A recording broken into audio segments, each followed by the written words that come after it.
Mensagem que salva. Eu convido a igreja aqui presente que abramos nossas Bíblias, mas agora no Salmo de número 16. São 11 versículos apenas. Salmo escrito por Davi. Guarda-me, ó Deus, porque em ti me refugio. Digo ao Senhor, tu és o meu Senhor, outro bem não possuo, senão a ti somente. Quanto aos santos que há na terra, são eles os notáveis, nos quais tenho todo o meu prazer. Muitas serão as penas dos que trocam o Senhor por outros deuses. Não oferecerei as suas libações de sangue, e os meus lábios não pronunciarão o seu nome. O Senhor é a porção da minha vida, da minha herança, e o meu cálice. Tu és o arrimo da minha sorte. Caem-me as divisas em lugares amenos, e é muito linda a minha herança. Bendigo o Senhor que me aconselha, pois até durante a noite o meu coração me ensina. O Senhor tem sempre a minha presença. Estando Ele à minha direita, não serei abalado. Alegra-se, pois, o meu coração, e o meu espírito exulta, até o meu corpo repousará seguro. Pois não deixarás a minha alma na morte, nem permitirás que o teu santo veja corrupção. Tu me farás ver os caminhos da vida, na tua presença a plenitude de alegria, na tua destra delícias perpetuamente. Amém. Meus amados, a vida cristã, ou o viver a vida cristã, muitas vezes se torna quase que um desafio para as pessoas. Quase que um apelo, um impulso dado às pessoas e que de vez em quando, ou até mesmo no início, devido à cobrança das pessoas, se torna um fardo a carregar, ao invés de ser um prazer e uma alegria viver a vida cristã. A vida cristã não está dada por Deus a cada um de nós em Cristo Jesus, dizendo que ela será fácil para vivermos.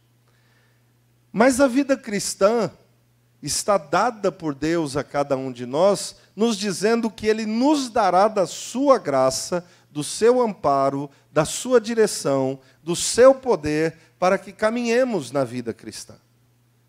Por isso, o início da vida cristã, ele se dá em nascermos em Cristo. Se alguém não nasceu em Cristo ainda, não começou a sua vida cristã. Porque nós somos tornados novas criaturas quando nascemos em Cristo Jesus. Ah, pastor, mas como isso pode acontecer? Disse Nicodemos no passado e alguns ainda dizem hoje, mas como isso vai acontecer? Quando nós realmente entregarmos ou entregamos. Se você ainda não fez, quando você entrega a sua vida, o leme, a direção do seu viver e diz, Deus, de hoje em diante é o Senhor que manda, não sou eu. É possível passar muito e muito tempo na igreja, mas ainda não ter essa entrega e este convívio direto com Deus. Ouvir as bênçãos que Ele faz, até mesmo provar de bênçãos que Ele derrama, mas ainda não conhecer a maior bênção e a maior alegria que o homem pode ter, que é ser feito filho do Senhor dos Exércitos. Esta é a grande bênção. Neste texto que nós acabamos de ler, sobre o Santo de Deus, Davi escreve, falando sobre aquele que viria, mas falando também sobre a nossa vida. Alguns versículos, eles estão diretamente relacionados à vida de Cristo. Não estão relacionados à nossa vida. Ele é o primogênito. Ele é o unigênito. Inicialmente, só ele estava junto do Pai. Mas como filho primeiro, aquele que tem a herança, aquele que conduz todas as coisas e tem nas mãos a posse de todas as coisas, ele, em obediência ao Pai, decidiu repartir da herança dele com todos nós, através da salvação. De tal forma que, embora seja Cristo o unigênito do Pai, no início, hoje, somos muitos irmãos feitos através de Cristo Jesus, pois fomos adotados nesta família por meio de Cristo Jesus, o Senhor. É tão gostoso quando nós olhamos, é agradável à alma e ao coração, quando nós olhamos promessas de Deus que estão contidas nesse texto, ensinamentos de Deus que estão contidos para nós, mas tudo isso visa ou tem um fim definido por Deus. Também vivemos como santos do Senhor que somos. Eu e você já fomos separados do mundo, queridos. Não fomos retirados do mundo, mas fomos separados dele. Comprados por Cristo Jesus. Resgatados para ele, para que de hoje em diante, ou do dia em que você conheceu a Cristo, ele seja visto, reconhecido, conhecido e exaltado através de você. Neste texto que nós vamos passar juntos aqui e rapidamente buscarmos estudar, existem algumas diretrizes de Deus sobre a vida cristã para nós. E eu gostaria que você pudesse olhar como Jesus se comporta, nos ensinando, e ao mesmo tempo algumas nuances da vida, alguns momentos da vida cristã que eles podem acontecer com todos nós como cristãos. Inicialmente, versículo 1 e 2, Jesus nos ensina de maneira muito prática, através de Davi, como nós devemos viver.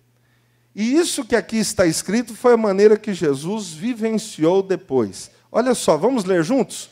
Guarda-me, ó Deus, porque em ti me refugio. Digo ao Senhor, vamos falar juntos aí? Outro bem não possuo, senão eu só tenho o Senhor. Tu és a minha única esperança e a minha única salvação. Eu não espero em mais ninguém. Jesus, em todo o tempo, mesmo sendo Deus, fez do Pai o seu refúgio. Jesus nunca bateu no peito dizendo, eu posso fazer todas as coisas. Não, eu dependo do Pai. Eu vim aqui para fazer a vontade do Pai, não a minha vontade. Em todo o tempo, o relacionamento de Jesus como Filho de Deus foi justamente de estar submisso à vontade e aos desígnios do coração de Deus, o Pai.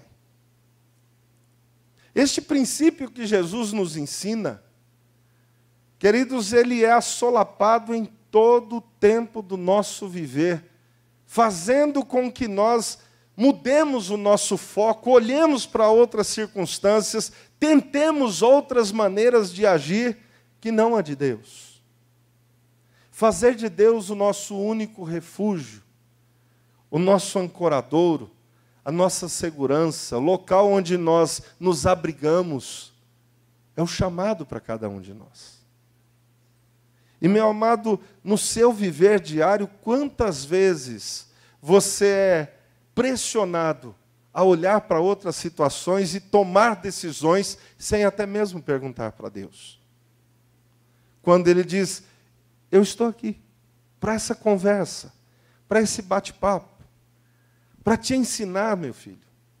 Em tantos momentos, Deus interrompe caminhadas que buscamos fazer, decisões que tomamos no calor da situação, para que não seja pior o final dessa decisão. Por misericórdia de Deus. É interessante porque, quando você olha para o Salmo 91, que é um salmo extremamente conhecido, em toda a repartição que você vai, aí, todo lugar onde a pessoa coloca a Bíblia, e esses dias eu estava com o pastor Ari num hospital, e nós fomos ver na Bíblia, que estava lá, vamos ver que texto que está? Qual é o texto?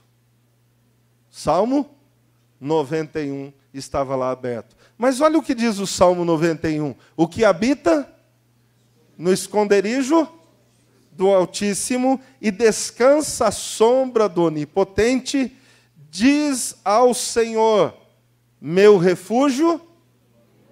Pode ler. Aquele que descansa na sombra do Onipotente, esse diz ao Senhor, tu és o meu refúgio. Porque o dizer ao Senhor não é proferir palavras apenas.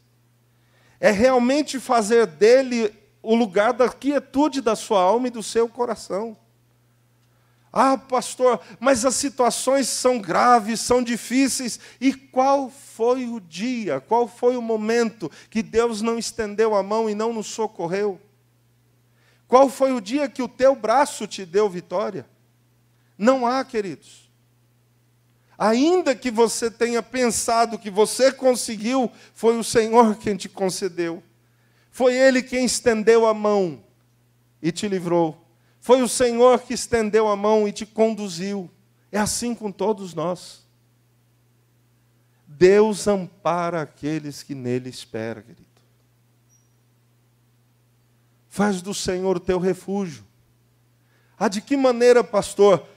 Descansa na presença dEle. Para de ditar o ritmo. É uma coisa muito interessante, porque às vezes a gente fala de barco, e hoje nós não temos mais a noção antiga dos velejadores antigos, né? Dos primórdios da vela e dos que andavam desbravando os mares. Mas uma das coisas interessantes é que, quando o barco ainda era a vela e a remo, não era o homem do tambor que ditava o ritmo. Quem ditava o ritmo era o capitão do navio. Ele que dizia, acelerado, ou velejando tranquilo, pode parar, ritmo de guerra. O tambor dava o ritmo, mas quem dava a ordem era o capitão do navio. Quando Deus nos chama para descansar na presença dEle, é não dizer mais qual será o ritmo da vida. É aprendermos a olhar para Ele e dizer, como serão as coisas, Senhor? Tu és o dono. Tu és o capitão da história. A minha história antes de Cristo era assim. Depois de Cristo, agora Ele manda. Até então eu comandei a vida, mas o navio hoje tem outro capitão. Este é o refúgio que Davi também nos apresenta da mesma maneira. Davi não era um homem da vela, não era um velejador, mas Davi era um homem de guerra. E, meus irmãos, eu não sei se você partilha deste mesmo sentimento. Semana passada o pastor Ivan pregou sobre Davi, no momento do confronto com Golias. E é interessante, meus amados, porque nós não ouvimos nenhum soldado dizer que não tem medo. O soldado tem medo. Mas o dever chama mais alto, fala mais alto. E ele se dispõe na vida dele. E eu acredito que em muitos momentos Davi também teve medo. Ao olhar para os exércitos, ao olhar para a sua condição, ao olhar para aquilo que estava acontecendo, e se você talvez fique assim, não, Davi não tinha esse sentimento. Depois você lê em casa o Salmo 55, quando ele vê a cidade fechando sobre ele, Jerusalém, estamos falando dela, e Absalão, seu filho, fazendo de tudo para matá-lo. E ele diz assim, eu queria asas como de pomba para sumir desse lugar. Eu queria que a terra me engolisse, eu queria que tudo desaparecesse. Você já teve esse sentimento? Eu queria que tudo resolvesse num piscar de olhos. E Deus não fez assim, nem com Davi. Mas Deus sempre guardou a vida do seu servo. Ele saiu da cidade, seguro, junto com os seus homens de guerra, e em toda a passagem do caminho, Deus o guardou. E quando o seu filho o perseguiu, ele já tinha entregue Absalão nas mãos do Senhor. dizendo: faz ao meu filho, Senhor, e à nossa vida o que te aprouver. Ele não disse: mata meu filho, mas ele também não disse: poupa meu filho. Ele disse: faz o que o Senhor quiser, como o Senhor desejar. A ação de Deus trouxe a morte de Absalão.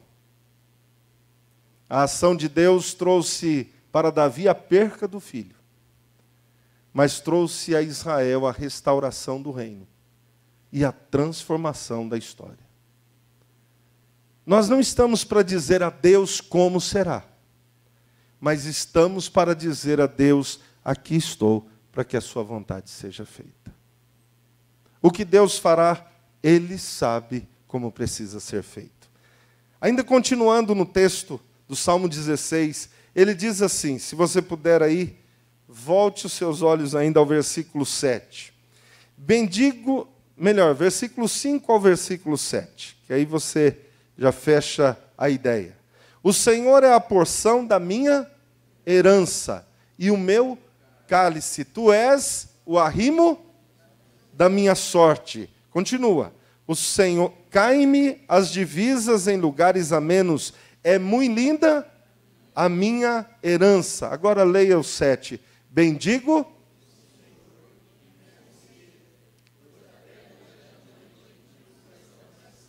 Aleluia. Quando Deus se torna o refúgio da nossa alma, esse descanso em Deus produz transformação no coração do servo. Eu acho muito interessante que, por diversas vezes na vida, eu tentei ditar o ritmo e passei noites acordados tentando resolver o problema do outro dia. Muitas vezes. Em todas elas, ainda que eu tivesse achado uma solução, a solução não era a melhor. Mas foi a solução que eu tentei dar. E em todo o tempo que eu me aquietei nos pés do Senhor e disse: a decisão é tua, Senhor. O meu coração buscava, atribulado, resolver a situação. E em oração, baixava a adrenalina. Baixava esse afã de resolver. E quando a solução de Deus chegou, todas elas trouxeram paz e bonança na caminhada. Todas elas. Não há um momento que Deus tenha dado uma diretriz à minha vida, e eu tenho certeza que assim também é na sua vida quando você confia, que o final daquela solução fosse pior. Talvez no momento você não tenha nem entendido, mas quando chegou ao final da situação, você disse: Deus fez o melhor para a minha vida. Assim é com aquele que confia no Senhor. Bendiga ao Senhor. E esse bem dizer eu preciso trabalhar com você dentro desse texto. Bem dizer, queridos, não é dizer muito obrigado, Deus. Não é, estou vendo que agora tudo deu certo, eu vou te louvar. Não. É aprender a confiado no Senhor, louvar, até mesmo quando você não viu qual será o fim daquela solução que Deus está dando. Louve. Louve porque Ele sempre fará o melhor sobre ti. Eu muitas vezes brinco com os jovens, porque assim também brincaram comigo. Eu digo assim: e aí? Como é que está o namorado ou a namorada? Já deu certo? Já conseguiu? Não conseguiu? E você vê no rosto que a pessoa normalmente diz assim: está difícil, está fácil não. E eu vou te dizer, nunca foi fácil. Nunca foi fácil. Sempre foi difícil. Por isso, aquele que alcança um esposo e uma esposa, louve ao Senhor. Eu não estou dizendo aquele que alcança uma mulher ou um homem. Estou te dizendo aquele que tem esposa e aquela que tem esposo. Louve a Deus. Isso é bênção. Achar homem não é tão difícil. Achar mulher não é tão difícil. Mas esposa e esposo isso é bênção. Por isso que agradecermos a Deus, bendizer ao Senhor, é na verdade erguer as mãos para o Senhor e dizer: Deus, eu dependo de Ti e sei que o Senhor está fazendo melhor para mim. Eu vou descansar aqui, a Deus. Vou descansar em Ti. Eu não vou dizer como será. Eu vou aprender de Ti, como o Senhor fará.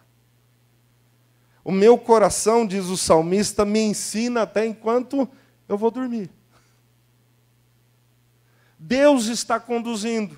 E no outro dia, estamos acalentados e prontos para a caminhada. Eu, durante um bom tempo, no início do casamento, e a Cíntia está aqui, sabe disso, eu deitava do meu lado da cama e dava aquela disfarçada que dormia. Aí, quando eu sentia que ela dormia, aí eu começava a botar a cabeça para girar, resolver as coisas. E uma das situações que Deus nos deu a resolver, e eu me embolei com ela e tentando resolver e nada resolvia, Deus resolveu numa noite, enquanto nós dormíamos.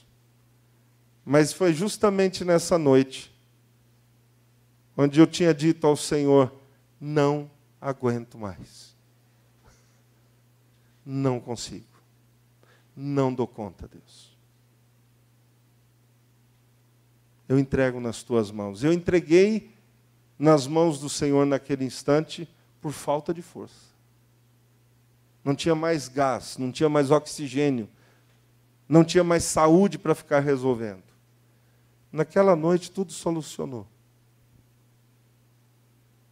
E quando eu levantei pela manhã, tudo solucionado, e fui fazer minha oração, Deus disse assim: sabe por que as suas forças se exauriram? Porque até aqui você tentou do seu jeito. Se você no primeiro dia tivesse descansado em mim, você estaria com as suas forças renovadas e repletas do mesmo jeito. É a sua teimosia, Daniel. Não é meu atraso, é a sua teimosia.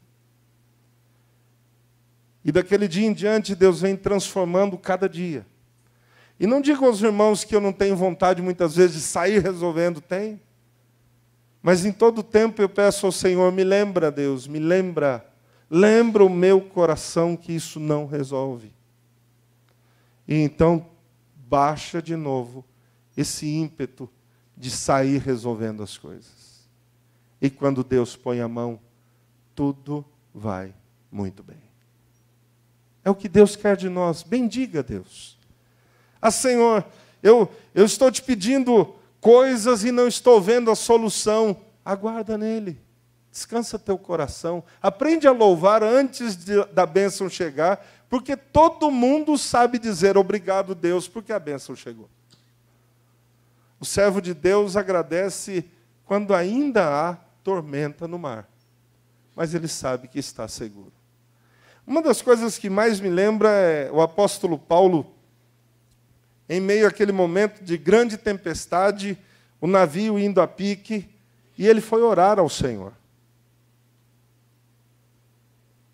E eu confesso aos irmãos que eu nunca vi tempestade no mar. Mas os vídeos que eu já assisti, eu não vi coisa mais horrenda do que aquilo. Porque a tempestade no mar, ela faz com que a embarcação suma e pareça um brinquedo no oceano. E acho muito interessante que Paulo estava em oração no meio dessa tempestade, dizendo: fiquem tranquilos, Deus disse que ninguém vai morrer. E é interessante porque você imagina você no mar, a tempestade acontecendo, o servo de Deus, que você sabe quem é, o Paulo, ele diz assim: olha, Deus já disse que ninguém aqui vai morrer. Mas por acaso Deus disse que o navio não ia naufragar? Por acaso Deus disse que o navio não ia a pique? Que eles não seriam açoitados pelas ondas e levados até a praia? Deus não disse isso. E eu fico olhando para essa situação, em tantos momentos, quando Deus diz assim, eu cuido de você, é como se nós disséssemos, agora Deus falou que nada de mal me acontece, nada, nenhuma situação vai me apanhar. Aí a primeira coisa que nos acontece, nós começamos a dizer para Deus que Ele não fez. Não, não, não, não, não. Eu disse que eu te darei vitória no final da história, mas o meio eu não falei como será. Aguarda em mim. Por isso que andar com Deus é andar por fé. Não é andar pelo que nós vemos. Deus não dá o mapa a todos nós dizendo assim, olha, pode deixar que o caminhar está aqui, ó, isso que vai acontecer na sua vida. Não, todos os dias, todos os dias, todos os dias o servo precisa aprender a depender. O povo no deserto todos os dias tinha que levantar e recolher a comida. Tinha que plantar? Tinha que cultivar? Precisava orar de manhã para Deus dar? Não. Era levantar e pegar o pão. O pão já estava feito. Caiu o pão certinho lá do céu, estava tudo pronto. Não. Era semente. Como é que faz pão a partir dessa semente? Tem que moer, tem que fazer farinha, tem que resolver, tem que fazer o pão. Mas Deus deu. Durante 40 anos. Cuidou desse povo. Provisão de Deus. Senhor, eu vou trocar o sapato porque não está muito bom, me leva na loja. Não, não, filho. Você vai com esse sapato 40 anos. Já pensou nisso? 40 anos, o mesmo sapato? É, porque não desgastou. Cuidado de Deus. Deus zelou do seu povo em todo tempo. Em todo tempo. Mas era dia a dia. Acorda de novo, agradece a Deus e começa o dia. Nós queremos, principalmente no tempo que nós estamos vivendo, que tudo tem que ser instantâneo, e nós queremos que Deus já nos dê toda a diretriz do que vai acontecer até o final da nossa vida, se possível, até como nós vamos partir daqui. E Deus diz assim, nai. Dia a dia. Momento após momento. Você vai viver aprendendo comigo e de mim. Eu sou o teu Deus. É o que Deus quer de nós. Agora olha o versículo final, 11, versículo 10 e 11. Vamos ler juntos e encerrarmos esse momento. Olha aí. Pois não deixarás a minha alma na morte, nem permitirás que o teu santo veja a corrupção. Isso está falando de Jesus ou de nós? Inicialmente, de Jesus. Mas veja lá, versículo 11. Tu me farás ver os caminhos da vida, na tua presença de alegria, na tua destra, delícias perpetuamente. À direita de Deus, ao lado de Deus, junto a Deus, nós temos uma caminhada segura e feliz, querido. Tem muita gente correndo atrás de alegria e tentando fazer alegria, quando a alegria é viver no Senhor. Nele há plenitude de alegria. Nele você se enche de alegria. Nele você não precisa de algo para te fazer estar feliz. Nele você vive felicidade perpetuamente. O Senhor é o nosso amparo, a nossa segurança.